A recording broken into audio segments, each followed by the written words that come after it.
As pessoas têm uma tendência a pensar que os crentes verdadeiros eles não se cansam, eles não se deprimem e eles não fraquejam na fé. Inclusive, muitos líderes intencionalmente tentam passar essa imagem de que são verdadeiros super-heróis do evangelho, infalíveis. Mas isso não é saudável e nem mesmo sustentável a longo prazo. A própria Bíblia é uma prova disso. Os heróis da fé não foram pessoas perfeitas, infalíveis e inerrantes. Eles tiveram dúvidas sim, e eles fraquejaram sim em diversos momentos da sua jornada. A grande maioria dos escolhidos de Deus eram humanamente incapazes de realizar a obra para a qual foram chamados. Mas ainda assim Deus os escolheu e fez coisas impressionantes através da vida deles. Deus escolheu pessoas que, apesar das suas limitações, eram tementes ao Senhor. Ou seja, reconheciam a sua dependência nele. E apesar dos seus erros e tropeços, sempre se voltavam para ele porque sabiam que longe de Deus não existia esperança de nada. Mesmo Abraão, conhecido como o pai da fé, em diversos momentos fraquejou na sua fé. Quando ele saiu do trajeto para ir para o Egito, quando mentiu dizendo que sua esposa era sua irmã, quando tentou dar uma ajudinha para Deus tendo um filho com sua serva, o homem segundo o coração de Deus, Davi, teve uma ficha criminal mais extensa do que a sua que está assistindo esse vídeo. A ficha dele incluía até mesmo homicídio. E a de Moisés também. Mesmo assim, Deus escolheu esses homens, transformou o coração deles e os capacitou para sua obra. Deus fez coisas grandiosas na vida deles que inspiram a nossa fé até hoje, independente da incapacidade de cada um. Quando nós olhamos para os discípulos de Jesus, percebemos que ele não escolheu aqueles 12 com base nas habilidades que cada um tinha. Ele nem mesmo considerou o currículo ou o histórico criminal deles. Eles não eram mestres da lei, nem tinham fama de santos como os fariseus. Entre eles tinha até mesmo um cobrador de impostos chamado Mateus. E cobrador de impostos era uma das piores profissões dessa época, uma das mais mal vistas pelos judeus. Entre os 12, Jesus escolheu também Simão, um militante rebelde que queria derrubar Roma por meio de força militar. Se Jesus precisasse de pessoas capacitadas, com conhecimento bíblico e uma boa reputação, ele teria chamado os fariseus e os mestres da lei. Ele teria escolhido seus discípulos nas sinagogas. Mas Jesus chamou seus discípulos nos lugares mais improváveis e escolheu as pessoas mais improváveis para essa obra. Pessoas que, por mais que não parecessem aptas, tinham um coração rendido e disposto a fazer o que Jesus ordenasse. Eles deixaram para trás suas casas e suas profissões para seguir o Senhor. E ninguém da época, nem mesmo eles mesmos, podiam imaginar que se tornariam nomes tão importantes no cristianismo. Toda a Bíblia mostra que a obra de Deus não depende das nossas habilidades pessoais, mas sim do que Deus quer fazer e por qual meio Ele quer fazer. Deus não te escolheu porque você é bom em alguma coisa que está faltando na igreja. Deus não está interessado no que você pode oferecer, porque de fato não existe nada que você possa oferecer que Deus realmente precise. Todos os seus talentos e habilidades foram dadas por Ele, e Ele pode dar a outra pessoa também. O que Deus quer de você não é sua prestação de serviços no templo, não é seu dinheiro nem suas habilidades.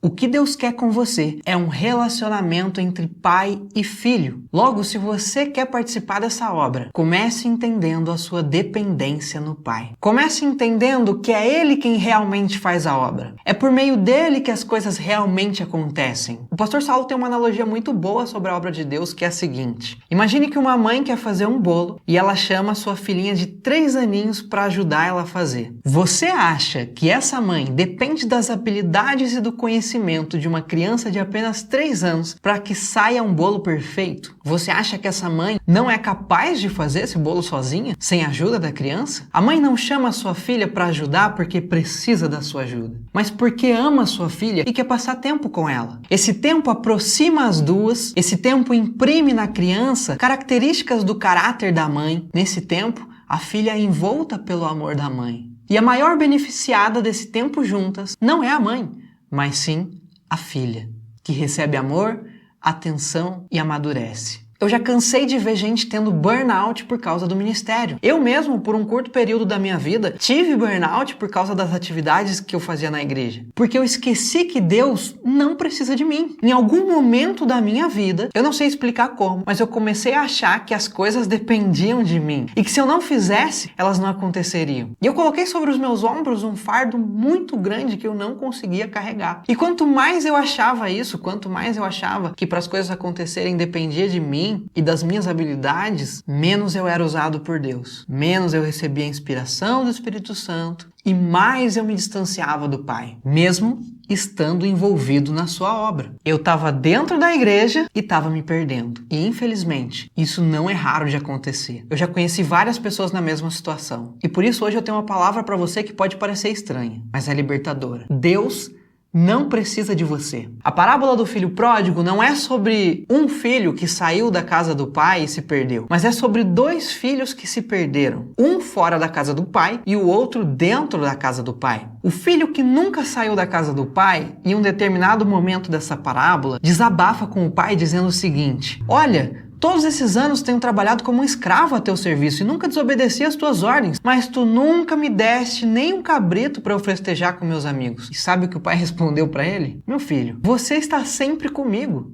e tudo que eu tenho é seu. O filho dessa parábola, que nunca abandonou a casa do pai, também nunca se sentiu filho dentro daquela casa. Ele viveu a vida toda como um dos funcionários do seu pai, tentando se destacar por meio do seu trabalho duro. Ele se esforçava para fazer os trabalhos da fazenda, achando que assim seria notado ou admirado ou que mereceria o amor do seu pai, através de muito trabalho duro. Mas a verdade é que o pai não precisava do seu trabalho. E o pai o amava independente daquilo. O que o pai queria com ele era relacionamento. Nenhum esforço que ele fizesse na fazenda faria com que o pai o amasse mais. Assim como os erros do irmão dele não fizeram com que o pai o amasse menos. Tem gente que está tão focado em trabalhar para o Senhor na igreja que muitas vezes deixa de lado ou até mesmo perde o relacionamento com ele. Eu mesmo já tive tão envolvido com o trabalho na igreja que não tinha mais tempo para ler a Bíblia e nem orar. E o ministério, seja ele qual for, perde o sentido quando você deixa de ter um relacionamento com o Pai. Deus não te chamou pelo que você pode oferecer, não te chamou por causa das suas habilidades, mas Ele te chamou porque Ele te ama incondicionalmente. E Ele te quer por perto. E isso é libertador. Saber que Deus não precisa de nós, mas ainda assim nos inseriu na sua obra e nos confiou responsabilidades. Ao longo de toda a Bíblia nós encontramos homens falhos, indignos e incapazes de realizar a obra para a qual foram chamados. Mas apesar disso, viveram coisas extraordinárias com o Pai. Isso nos ensina que se quisermos viver coisas semelhantes, precisamos nos render a Ele e saber que Ele não quer apenas servos, mas sim